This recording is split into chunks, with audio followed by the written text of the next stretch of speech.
Out of that broader study has emerged a concern and an ambition crystallized in the wish that I'm about to make to you. My choice is the culmination of a lifetime commitment that began with growing up on the Gulf Coast of Alabama and the Florida Peninsula. As far back as I can remember, I was enchanted by the natural beauty of that region and the almost tropical exuberance of the plants and animals that grow there. One day when I was only 7 years old and fishing, I pulled a pinfish, they're called, with sharp dorsal spines, up too hard and fast, and I blinded myself in one eye. I later discovered I was also hard of hearing, possibly congenitally in the upper registers. So in planning to be a professional naturalist, I never considered anything else in my entire life. I found that I was lousy at bird watching and couldn't track frog calls either. So I turned to the teeming small creatures that can be held between the thumb and forefinger. No representation is made that the quality of legal services to be performed are greater than the legal services provided by other lawyers. I'm Harry Steele, Backwood Southern lawyer. I've got my partner in crime and client, Mr. Paul Ripp, with me today. How are you, Mr. Ripp? Real good, real good. I'm with the Ripp Report, which is a nonprofit consumer association. The Ripp Report handles consumer issues, offers consultation on specific issues, family court issues, and exposes political corruption. We cannot give legal advice as we are not attorneys. We can, however, assist you in finding competent attorneys. The intent of our nonprofit is to inform the public on numerous issues, political and non-political. How's that? That's a damn mouthful. I'd rather say my thing every time. So the riddle of the week is who will fight corruption? And the answer in my book is no one. No. You've been led to believe that public corruption is about as likely as being killed by a Yeti or Bigfoot. No one talks about it. No one does anything about it. Nope, and it flourishes because of that. So our man on the ground who's been covering things in Portland, the guy I follow on Twitter for all things anarchist news, Andy No, posted this. These are the victims of Ahmad al-Sis in Boulder, Colorado. And of course, this had nothing to do, you wonder what his motivation was. He immigrated from Syria. Is that right, Paul? At the age of 3. Right. So he's been here a long time, assuming. And anyway, went in and killed all these people, murdered them. One of them, including a police officer who responded. Who had 7 children. Right. I mean, it's just totally tragic. And of course, we'd hate to pass up a good tragedy. So we're having hearings about gun regulation, creating a database of anybody who's ever had any kind of mental health treatment or a PFA filed against them, or now they're talking about expanding it so that when law enforcement responds to an address, there'll be a database to tell them who's there and what kind of weapons they have. Now, that may sound like a good idea if your husband's a law enforcement officer, but if you're anybody else out here, it sounds like a terrible infringement on any number of rights that I could think of. And of course, my fella here, if anybody that watched the History Channel back when they actually had historical things on there, they become a reality television show. And one of the things that they did was this show called Top Shot, where all these amateur people like myself and maybe some semi-professionals like this guy get out there and do competitions with handguns, long guns, any number of things. Yeah, and he was one of the people who was there to talk about, he is in the world of people like me who like guns and do not and have them, but not for nefarious purposes. Well, then you shouldn't be reluctant to have the damn things registered. I And don't. the mental health registry may have prevented this because this guy went and got this gun less than 2 weeks ago. Yeah, or a family member could have stopped him from having that gun, or Right. any number of people. But the Correct. idea that we're going to pass a law that's going to solve all our problems is a bunch of crap. All you're going to do is make law-abiding people like me have to fill out 40 more forms before we can get a damn long gun. It's ridiculous. I don't think they're saying it will solve all the problems. They're trying to solve some of the problems. Anybody that thinks that the government can solve their problems doesn't deserve to have their problem solved. Well, then why have a government? Real good question. So Pensacola had a gun buyback that ended hours early because so many guns got turned in for money. No questions asked. All these illegal weapons. Well, you know, listen to the conversation we just had. 8 people got killed. Then you went on about registering and mental health, firearms, and new laws. And here we are in Pensacola, and they turned in so damn many guns that they had to quit because they couldn't buy no more. Right. Do you see a problem here with guns? Come on. I see a problem with people. I don't see a problem with guns, Paul. That's the problem. That's the disconnect between me and you on this issue. I would not be reluctant to comply with any registration for any weapon that I have. And it would be the last thing. It is the hill I will die on. I will never register a firearm. I'll get rid of them before I have to do that. I promise. All right. Then I think this argument's over. Yep. And so just to come full circle to last week, the FBI director again said that the shooting in Atlanta didn't appear to be racially motivated either. So I know you lived in Birmingham for a good while, and so did I. There are a lot of people that I'm concerned about that I haven't heard from. Have you heard from all your people? Not all of them. And the neighborhoods that were listed, I recognize several of them. So I did too. I think we're going to see far more footage, and the damage is probably a lot more than we actually think that it is right now. So fresh. Look at that house. My God, that thing just, holy mackerel. Look at that thing just collapsed in on itself. Damn. That's what you call a pressure implosion. Yeah. Yeah. So guess what's coming our way? What? You know, all this rain and all, you know, it's got to go somewhere. Right. And guess where it flows, Paul? Through America's Amazon, where 90% of the water that hits the streets in Birmingham ends up right out here in Mobile Bay. So right here, I believe this is for Styx River. You remember a few years ago, we had 3,000-year storm events down on Styx River in Seminole. So they're saying it's going to be a moderate flood. People in low-lying areas put down the crack pipe, get up the hill, folks in Seminole. What do you think that does to the water around Perry Steam Plant? Oh, I'm sure we're going to have a high water, and God forbid something like this happen and a hurricane rolls up at the same time. Right. So, did you hear about the announcement, Paul? Oh, I did. No mo. No mo for me. So I found an interesting ad in the Lanyard this time. I don't know if I'm holding that up right. Oh yeah, I saw that. I wrote on here: avoid going to Bass Pro Shop Saturday. There's going to be a bunch of idiots at the container park between 4 and 5:30. Well, at least we've been warned. Yeah, I mean, if you got to if you need something from Bass Pro, just do it Saturday morning. Don't try to go up there when all this is going on. Not that I expect more than 5 or 6 people to show up to this thing.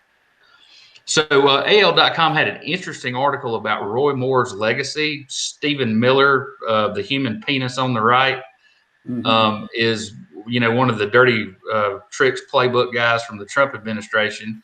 Correct. And you've got Mo Brooks, who has never been duck hunting in his life, sitting up there with a camouflage hat on, making out, he's the former district attorney. And, the idea that this guy's some roughneck farmer or whatever blows my mind. I thought he was from Antarctica. Yeah. I mean, all his life, he's watched all these rocks fall into the water and the sea levels rise. Total sense. Well, I'll tell you what, I would not want my picture between Roy Moore and Miller. No. So here is Trump's future of the GOP list. Oh my goodness. Now, this is going to get interesting. As a conservative, these are 6 people that I wouldn't have over to my house for a beer. You know what I mean? Much less say they were political allies. I used to really kind of like Rand Paul Jr. there, but lately he's just last year or two just up and down and all across the board. You can't tell what he's thinking anymore. Well, he used to be a libertarian, and I don't know what the hell you call him now. And Cancun Cruz, I wish they had just kept him in Cancun. Man, we need him to tell us what's really going on. So lawmakers spotlight border crisis during dueling trips to Texas. Do you know about this? Right. So Ted Cruz and a couple of his cronies are down there, and there's some Democrats down there. And,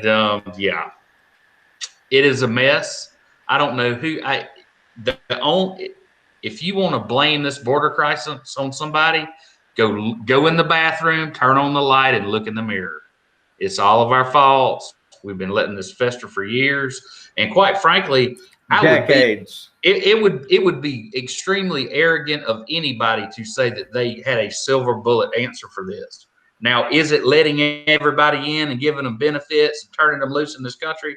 Absolutely not. And is it building a barbed wire fence with dogs to just allow people to starve to death in the desert as they walk back to wherever they came from? I don't think that's the answer either. But we can't take everybody. It's not our responsibility to take care of everybody's problems, but we should be humane to our neighbors. I think that's what we're doing. I think we're doing a little more than that. And here's where it comes in. Only that guy could possibly give this guy the high ground. Do you see what I'm saying?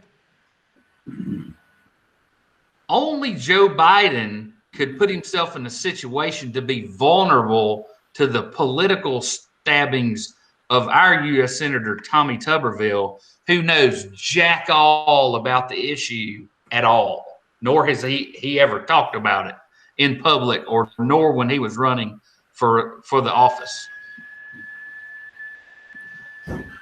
So talk about conservatives not understanding what a conservative is. Jerry Carl introduces a bill to have the federal government reimburse just the coastal states for revenue lost due to a Biden executive order. That's not going to go anywhere. That's not going to go anywhere. So is everybody in his office a Business Council of Alabama acolyte? Like, no, he doesn't have anybody sitting there saying, Representative Carl, this is a waste of trees. Why would you task us to draft this legislation? It's ridiculous. I don't get it. I don't get it either. I don't get it. We keep seeing legislation come down like that, and you're thinking, who gave them the idea to do it? Anyway. So a little bit of local news. Do you know if these women turned themselves in? I hadn't heard. I So know there they're was looking for them. Yeah, there was a hit and run over here in Timber Creek subdivision. They found the car abandoned. They knew who the people were. They negotiated their surrender, and then they missed the deadline. So as far as I know, these two ladies are still family in Louisiana around Baldwin County. And of course, the victim had a traumatic head injury and had to be life flighted, and is still being treated for that, not out of the woods. So it might be little bit more serious than that. It was a pedestrian, right? Yes, it was. I think it was it was a lady in her 70s who was out walking, and I think they, ran her over from behind like she never saw them. Well, I hope she wasn't, but I see a lot of people just walk right on the edge or in the street sometimes when there's a sidewalk. Think So, Timber I Creek's don't get got that. sidewalks. I'm pretty sure Yeah. they have sidewalks right there. So the Alabama Historic Tax Credit Program fuels growth and sparks debate. If you don't understand the concept behind why this is a good idea, there's a rally at Bass Pro Shop Saturday between 3:30. They might have some information that you might find credible. So Sleepy Joe apparently has a cheat sheet because he can't remember the names of the reporters. Of course, this was his first press conference. And I can tell you it was painful, Paul. It's kind of like, how long are you planning on running again for re-election? Yes, until I'm in an iron lung, I'm going to run for re-election. And anyway, well, now you know damn right well. There's no way in hell they're going to admit they're only going to run for 4 years. I don't care who's standing up there. Okay, you know that. Okay, well, another KFAB issue. We know he's not going to run again. He's going to be too old, and we all know one more time that somebody's not telling us the truth, and we're all okay with it. Okay, so I got this off the United States Senate site. So are you familiar with the filibuster? Right. Strom Thurmond, the Dixiecrat, stood up there in the Senate and read the encyclopedia for I don't know how many days until he collapsed. I remember that. The Senate tradition of unlimited debate has allowed for the use of the filibuster, a loosely defined term for action designed to prolong debate and delay or prevent a vote on a bill, resolution, amendment, or other debatable question. Prior to 1917, the Senate rules did not provide for any way to end debate and force a vote on a measure. After that, the Senate adopted a rule to allow a 2/3 majority to end a filibuster, a procedure known as cloture. In 1975, the Senate reduced the number of votes required for cloture from 2/3 of the senators voting to 3/5 of all senators duly chosen and sworn, or 60 of the 100-member Senate. So they're talking about changing the rules once again so that a simple majority can pass whatever they want without any kind of delay or what's the nickname of the Senate? Most things are ruled on by a simple majority. It's only the government that comes up with this 3/4 and all that crap. Yeah, but I mean, if you're, I'd like to see everything go to the majority. I'd like to do away with electoral college. Just put it out there, man. And wins. Nope. Well, and one more time, here's where we differ. I'm a conservative. I want to conserve the system that we have. I don't like the people who are in the positions that they are in, but I think our system works. And just like any system, the more, the likelihood that you're going to tweak something and it's going to make it better is very unlikely. And how about all these much more likely changes? you're going to tweak it and you're going to screw it up. How about all these changes that are being proposed by Republicans all the way around the country to, in effect, in some way or another, suppress voting, not encourage? Oh, well, we'll get to that, dude. We'll talk about. I got that teed up. Not today. So 30 million infected in the United States. Close to 550,000 deaths. Yep. Some people still think it's a hoax. In fact, I saw a gym somewhere in Fairhope that was offering a free membership if you did not take the vaccine. Now, well, that's just dumber than dog shit. And that, did you see where the governor set the mask mandate to sunset? no. And she said we should still wear a mask. Well, Meemaw, good for you. well, she's done pretty good now on the COVID thing, I think. She's Lately. taking a lot of heat. Well, Not she's lately. taking a lot of heat. She's taking a lot of heat. Well, yeah, but things have changed lately too. But she's done pretty good. I like to defend her in the very beginning there.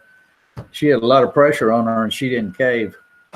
125,641,404 global cases of SARS-CoV-2 with 2,757,536 deaths, 30,081,432 cases in the United States with 546,830 deaths.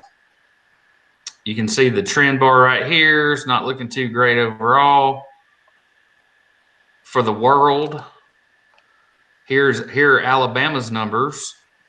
513,138 cases in Alabama with 10,504 deaths.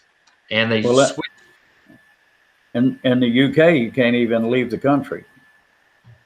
Did you see that? I did not. Sounds like a Yes. good idea. So I think it was like a $7,000 fine. So this is the infographic that we're used to seeing. Yeah. They are not producing this anymore. This is what we get.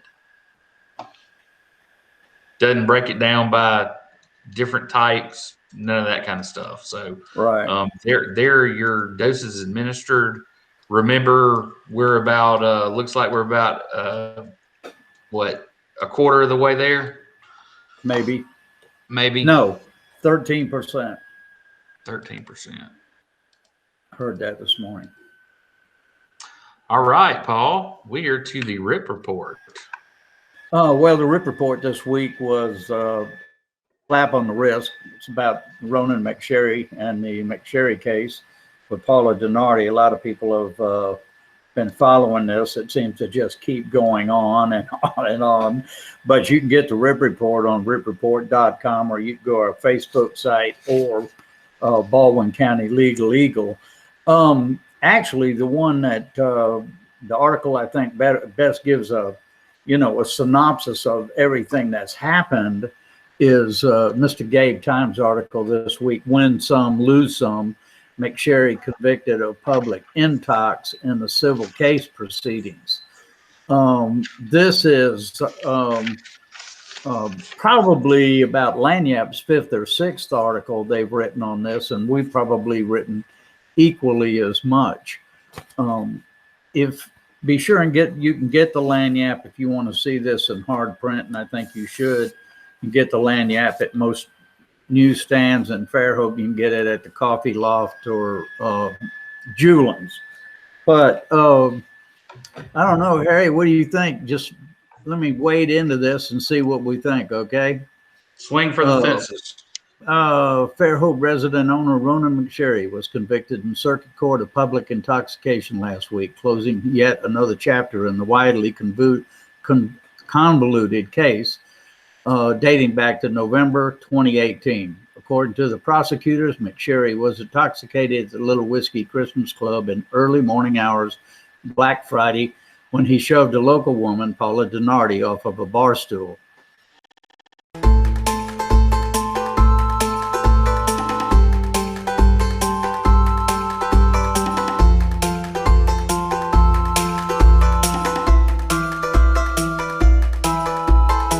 Initially convicted of both public intoxication and third-degree assault in municipal, Fairhope City Attorney Marcus later allowed the assault charge to be dismissed upon appeal. But after a jury found McSherry unanimously guilty of public intoxication March 16, Baldwin County Circuit Court Judge Clark Stankowski sentenced him to 1 year of unsupervised probation with an order to appear in court if called and to refrain from the criminal offenses or arrests during the term of his probation. That might be hard to do with his record. At the time of the 2018 incident, McSherry was already on probation. Roughly 2 months earlier, he was convicted of breach of peace after a 2016 incident in which he allegedly harassed artist Hollis. who had a gallery across the street from McSherry's Irish Pub. Now, the Rip Report also advocated for Mr. Hollis back in 2017. McSherry also received a 12-month probation in that case, plus 6 months. That's the only thing they didn't leave. They had a 6-month jail sentence in there too, with additional instructions to avoid contact with Hollis and have no distilled liquors and shall not become inebriated. Boy. According to the officer responding to the Little Whiskey Christmas Club in 2018, and let me say this right now, the Fairhope Police Department did their job. It was the judge and the prosecutor that failed to do their job. When he got there, there was a strong odor of alcohol. He slurred his speech, and he was so intoxicated he could hardly walk. A videotape of the incident indeed shows McSherry using his arm to push Donardi backwards off a neighborhood bar stools. Fairhope Municipal Judge Haynes Snedeker initially found him guilty on both counts, but McSherry appealed to circuit court. So with that appeal, if I'm right, Harry, with that appeal, that held up the any further action on the already conviction, right? Well, it's a trial de novo. It's as if the convictions in municipal court never happened. He's entitled to a jury trial if he so chooses and pays the appropriate fees. Correct. And this started out with the assault charge on. There, Stankowski found city prosecutor Marcus McDowell made a fatal error on the changing document, omitting the fact that McSherry did cause physical injury to another person. And that was the sticking point, just those words. Did cause physical injury to another person. Then Mr. McDowell, the Alabama Court of Criminal Appeals, gave Mr. McDowell the opportunity to rectify the error, but McDowell allowed 2 deadlines to expire and the assault charge was dropped. Okay, then later he could refile the charge, but to date records indicate that he had not. Now, if you remember, that was Mayor Wilson at the time and myself that questioned Mr. McDowell when he said he could refile them, and he told us that. And you recall me telling you that that was not true at the time. My understanding of the rules of criminal procedure were not that there was any statute that there was. I don't know of any rule that tolls the temporal jurisdiction of the city is finite. It's 365 days from the incident. If he doesn't get his charging document right and everything else in that period of time, they lose jurisdiction. And to me, it looks like he had every opportunity to do this. Court gave him 2 chances and he didn't do it. Well, with him not filing that assault charge, that means McSherry only faced the intoxication. Now, I'm not reading for article now, but it should be noted that Mr. McSherry has never apologized.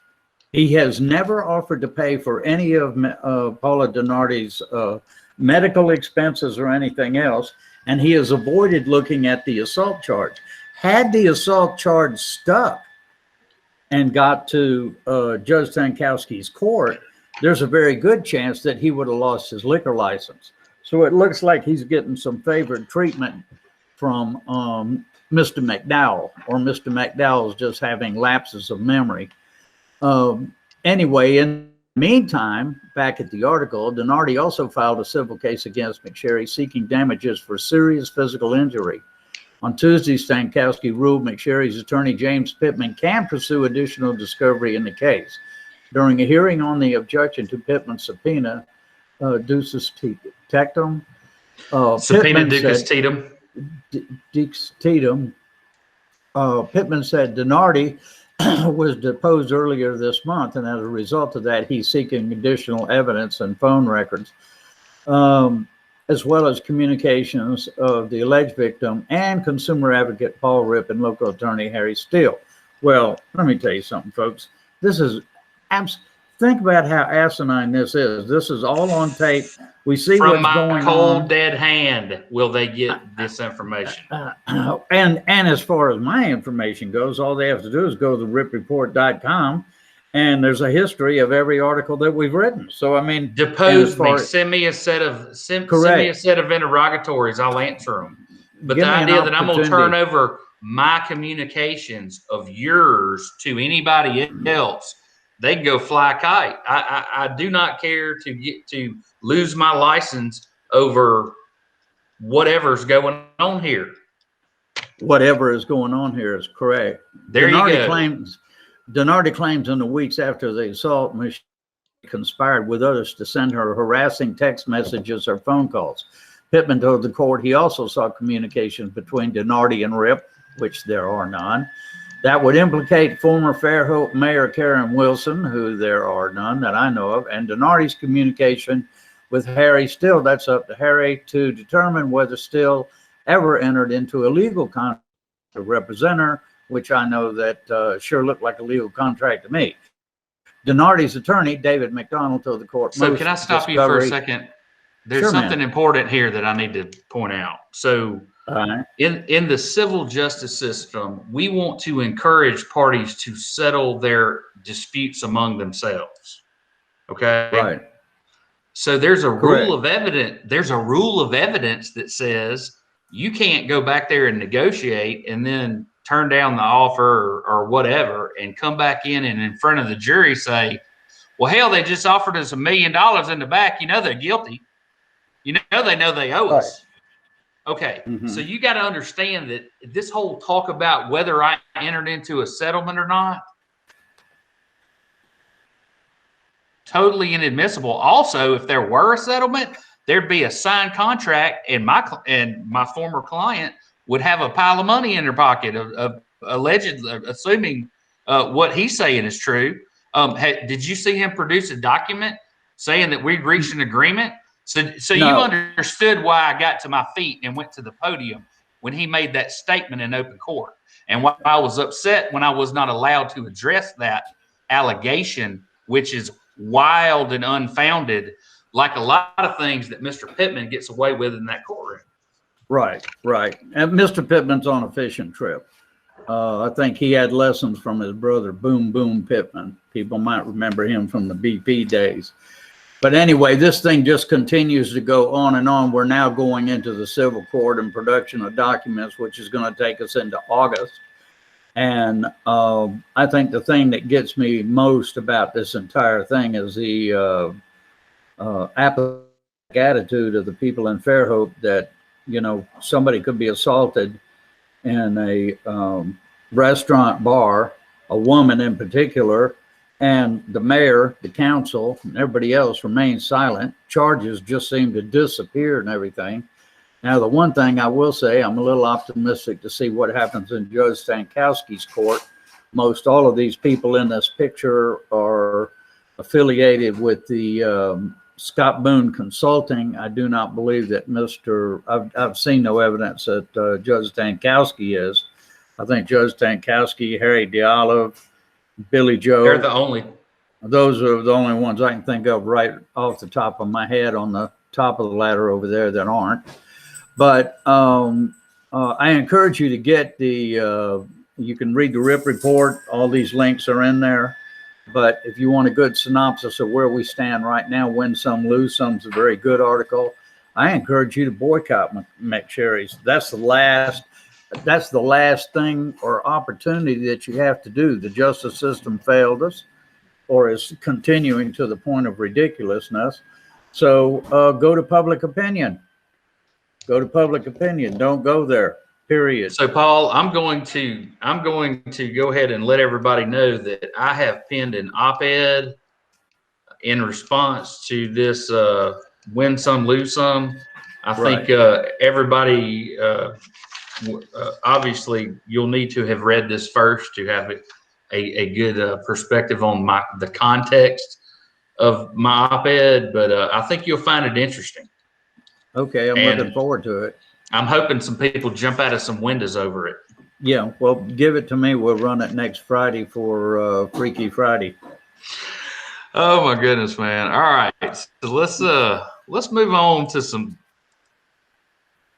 other stuff. So how about you and how about the bridge? Okay. You and I attended a meeting down at Five Rivers on the Causeway. That's a Right. state facility, and there was a presentation.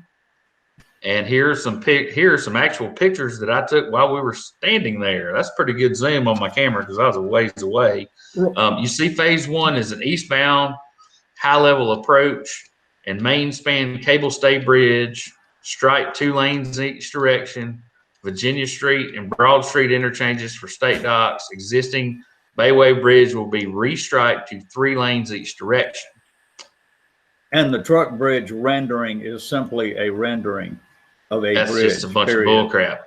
Okay, Right. so here's the trick, folks. They're talking about taking the Causeway and making it a 6-lane, 3 lanes in both direction expressway, which will make bloody 98 and Gulf Breeze look like a damn deer trail. You know, people turning out of the damn Oyster House, you know, after a couple of libations and a good dinner, like playing Frogger. So there's old Mr. Riff sitting there, and here's the peanut gallery. So interestingly enough, of course, that's Mayor Sandy Stinson. That's the great negotiator, MPO Jack Durrell of the Fairhope City Council, Jerry Carl, and then that's Vince Calametti. He is the retired DOT district engineer who the mayor has hired to head this project. So there's $125 million of federal funds that we have. We want to hold on to those and keep doing engineering and keep doing. We're going to come up with another plan, except I don't see anybody else from either MPO there. I don't see. I saw one county commissioner. I did not see any of the legislative. Was there anybody from the legislative delegation in Baldwin County there? Well, one of the things that I hope I pronounced Lou's last name, Campanoza with Tea Party. Lou posed a very good question to him. They were giving us all their facts and figures, and they said one of the things that they were going to do was include a better process than they did on the last proposal of the bridge. However, this meeting at Five Rivers was only called like 24 hours before. So exactly. He was pointing out, what kind of process is that? Here we go again. You know, now I'm not negative on the bridge, but I will tell you that I've seen this before when they had grant money, not wanting to let that grant money go. And that money has to be in the third quarter. Construction has to be going on in the third quarter of 22 for them to get the money. The state's supposed to come up with 250, and then they are going to come up with what's called a GARBEE, G-A-R-B-E-E bond for $500 million. Now, here is what no one has approached or said anything about yet. All right. At the same time, the current administration in Washington, Biden's administration, is trying to do a infrastructure bill which may top $2 trillion. Now, this same infrastructure bill goes back another 20 years too. Republican and Democrat, they've been handing this thing down and no one's done it all the way down the line. But here's my point. 2 things. One, when you hear these lectures on these bridges and everything, the thing that they keep pointing out is the port, how much money the port comes in, how important the port is. I see the port not paying anything. I don't see the port coming up with any of this money. And the other they get all their money from the state. I mean, it's the state docks. Well, yeah, but kick in more. That's what I'm saying. If it's so important to them, come up with more. And then the other thing too is there has got to be a cooperative. You have let's say you have $2 trillion in infrastructure money that may be on the table. Is anybody going to be trying to talk to the president and administration in on that infrastructure, or are they going to have them so turned off that they're not even going to be able to get any money? Or this are is they going to wait a minute, bunch of crap. Wait a minute. This is never going to happen. Or are they going to be bullheaded and say, well, we're not going to talk to the Democrats. We're not going to do that. So, you know, I can't, it's going to be very, very interesting to see where this goes. Now, the one thing that also I found interesting, and I did at the time that this was going on, was that they said, okay, the truck bridge will only be for trucks, and the price will be no higher than $15 for a truck over 46 feet. All right. Well, it seems no one talked to the truckers because that Of course night not. the Truckers Association went nuts. And another thing is, this has happened before up in the very New Jersey. north in New Jersey and places like that. They build a bridge and they say, oh, this is going to be just for trucks. Then they get the bridge built. Then they say, well, I tell you what, if you want to pay the toll in your car, it's optional. You can go ahead and pay the toll and get on the bridge. So it's a toll bridge for cars as well. And where's the money coming from? Several people in the audience were very concerned that there'd be foreign money from China, or the last bridge that we have here in Baldwin County was owned out of, or still is, I think, out of Australia. And when they put these tolls on, they don't come off. They just stay on there. The toll road never stops. So the first toll bridge was $900 million. The second toll project was $2.2 billion. Then we had two more proposals, unofficial on napkins. And now we have this proposal for $750 million, independent of the national proposed infrastructure bill. So we will see where that goes. Okay. And one more time, the reason this is such a bunch of bull crap is that it is not part of that program. And we're talking about throwing all this money at a traffic problem that only exists for an hour and a half a day. Right. And that's why the feds look at this and at the whole interstate system, and they go, you guys want us to make this a priority? You think you have traffic on this for trying to get across this bayway? Let me go show you Galveston. Let me go show you, they can give you 500 examples where it's way worse than this. So if you want to use some federal funds to solve the problem yourself, which really isn't a problem, well, by all means, go ahead. And so this is more political theater. This is going nowhere. And the reason nobody showed up at this press conference is they don't want their name anywhere near this damn bridge. Period. Well, the other thing too is what is a bigger priority? The cleaning up of the coal ash at you mean like right up here, plant? that big pile of coal ash? Yeah. Right. Cleaning up the coal ash, which would contaminate every bit of water that goes under that bridge, or build a bridge that goes over the water that's contaminated. Maybe that's what they're doing there. Maybe we got to build a bridge just in case, the coal ash gets flushed down there. Oh, and by the way, there is a coal ash hearing on March 30th, the Hampton Inn in Saraland. How in the world they picked Saraland, Hampton Inn? I have no idea. But anyway, it's a March 30th, 6 p.m., Hampton Inn. And this is public comments.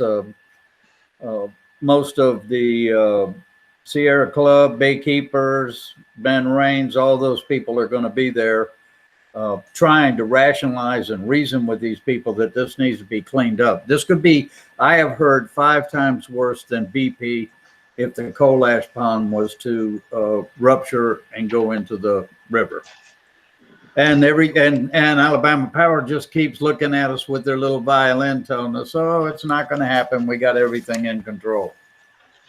So the question that I'll be asking is if it does rupture and does cause that damage, are they going to be able to produce the same way BP did to pay for the damages? No. Oh, no, because that's paid for by ratepayers. And they'll have some sort of immunity clause, too. Of course they do. They're a public utility. All this was approved by the state of Alabama. Why would they be held responsible? Well, okay, go ahead. I want to cover a couple of these other Lagniappe stories real quick. Just rapid fire. Short Fused by Gabe Tynes man arrested for nuclear bomb threat. So it's kind of like when Yeah. when somebody calls you up and says, I'm coming over to your house to stab you with my magic flaming sword. You go, that guy's probably crazy. So this guy is outside the FBI office, calls them and calls in a nuclear threat. Yeah, he's crazy. But anyway, for some reason, that's front page news. Remembering Drew. I think it was bad tequila. Yeah, it was. Well, it was St. Patrick's Day. Real So bad remembering Drew Brees for more than his football. Everyone knows the greatness of Brees as a quarterback over 20 NFL seasons, but he also won the 2011 Bart Star, signifying leadership and character. The 2018 Art Rooney Award, recognizing outstanding sportsmanship, and the 2006 Walter Payton Man of the Year. Those honors provide a glimpse of who Brees was as a man during his years as a quarterback of the Saints.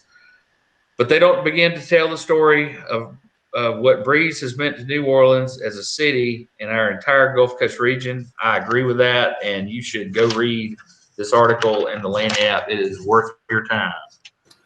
All right, the other. So, Go ahead. So Paul, you remember the regatta where there was that freak microburst and all those people died? It's the Dolphin Island Regatta of 2015. Right. And the last couple of years, they've been overly cautious about weather, and it hasn't happened. And this year, it looks like it's again postponed until 2022. At one point in time, before a plethora of hurricanes came through here and screwed up everybody's sailboats, this used to be one of the largest regattas in the United States, between 300 and 500 boats. How many were killed that year? You know, I don't remember, but it was less bad. It was less than a dozen and more than one. Yeah. So Jeff Poore and his Beltway beats up on the legislature for spending too much money on education. I don't understand that. Also talks about some issues,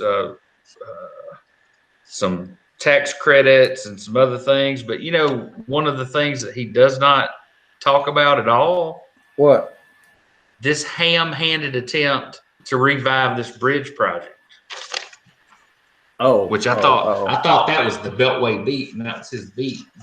He talked about that. For some reason, he left it alone. Rob Holbert this week, his Damn the Torpedoes editorial, Alabama dead last in sunshine. Is that any kind of revelation to you, Mr. Rip? Absolutely not. That and public participation in Fairhope, which is almost non-existent now. No, it doesn't surprise me at all. That's why we're in the position that we're in the state. My little op-ed I'm sending in also has a good bit to do with this subject of public access to public information, particularly video and that type of stuff. So I guess the guts of the article that I'll cover is Senate Bill 165, sponsored by Senator Orr. It's expected to be voted on by the Senate Judiciary Committee this week, and would primarily adopt some of the things that work in other states, such as capping fees, setting deadlines for how long the agency has to respond to the request filed, and establish an ombudsman for determining what is and what isn't available. Somebody's got to call balls and strikes on this thing, and I don't trust somebody like the sheriff or any of those people for not 1 second to say, oh, no, the law says we don't have to turn this over. And I hardly trust an independent person either, but that would be better than trusting them blindly and foolishly. Another Foolishly little more. note. Another little note on the bridge is there was no attempt to utilize lobbying for the lottery. They could have thrown the bridge into the lottery and said, get behind the lottery and let's do that. But We could have paid for it. Correct. We don't have the lottery. We don't have the Medicaid. Medical marijuana, I don't know where that stands now. Decriminalization of marijuana and legal marijuana, that's probably out of the picture. So Never see the floor again. Yeah. No, it will. It will sooner or later. It will. So I have I found a letter to the editor that I thought was interesting, and of course it reinforces my position, so I'm gonna share it with you. Jeffrey Stein wrote a letter called "Bravo" to Rob. I agree with your conclusions and more. Victims of cancel culture, damn the torpedo, 31021, the mob rule, targeting the 3 USA professors is an opportunity for university leaders to educate our young people in the facts of history and the true meaning of diversity and inclusion.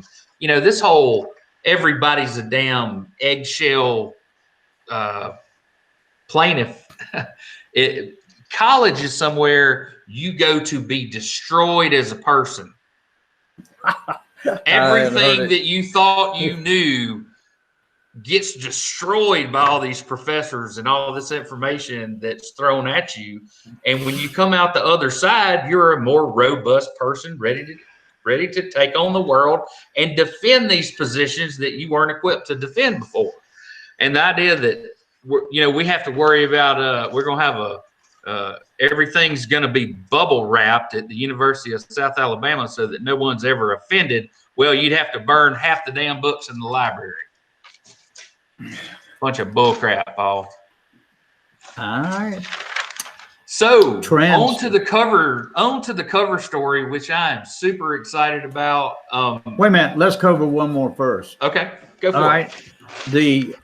And I gotta admit, Gabe Time gets an award on the title for this one. It's Quid Pro Tow, TOW. It's the DA's office files a second complaint against local towing companies.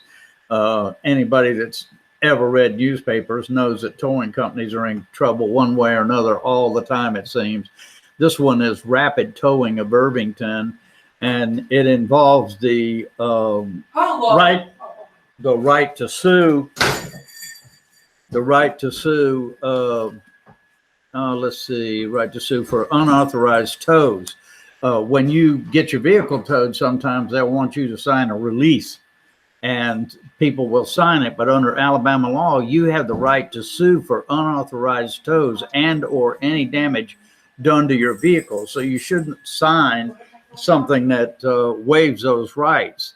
In Sellers' last case, a bench trial has been set for May 10th to address the pertinent injunction and any potential additional relief.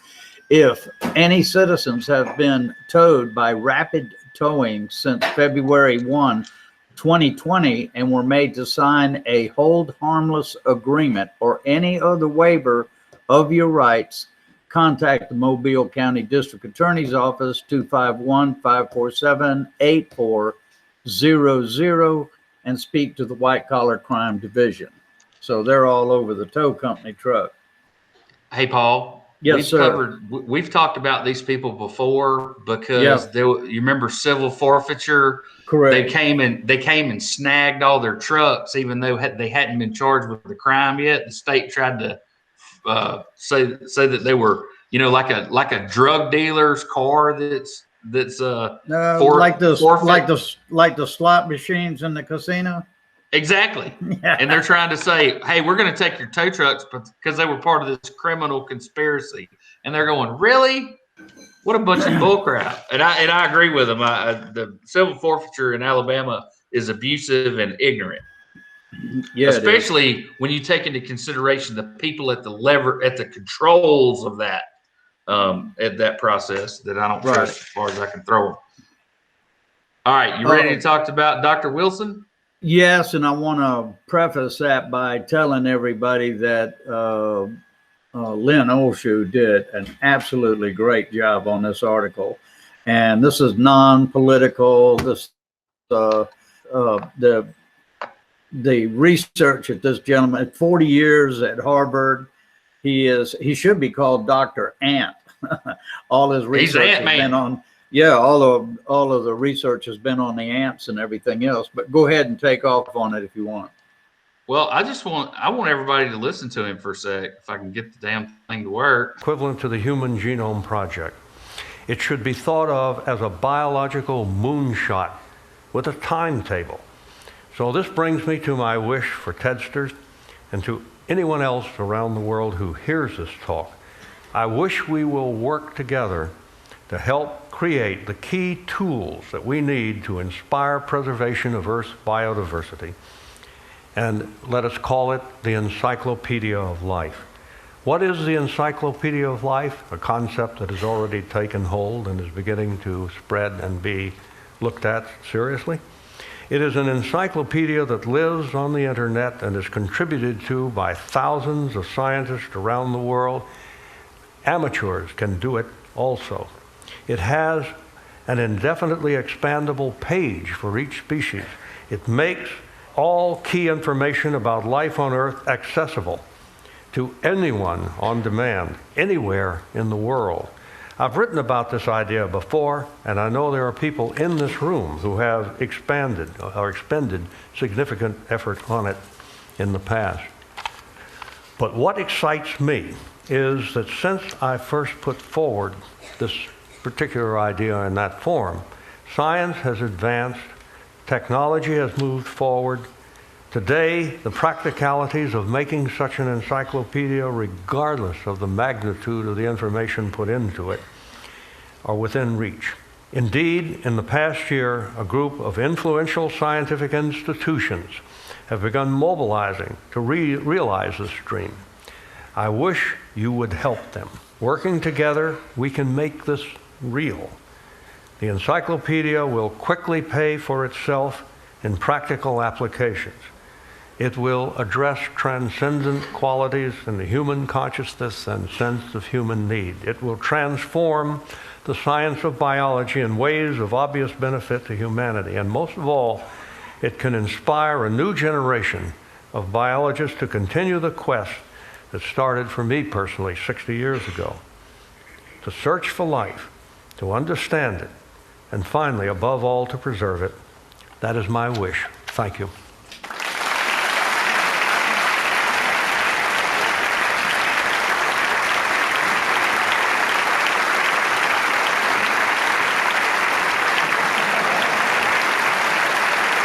The terms biodiversity and sociobiology, and also won 2 Pulitzer Prizes.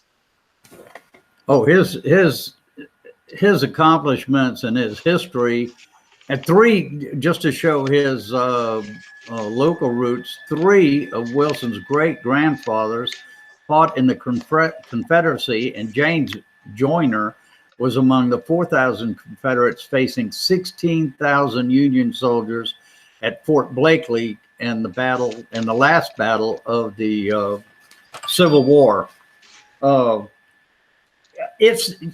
We can't do justice on the air to this article. I'm telling you it. And at that time, cargo was coming in, particularly from Argentina and Uruguay. And that is the home of the fire ant. And what I found interesting was that in 1940, that was around 1940.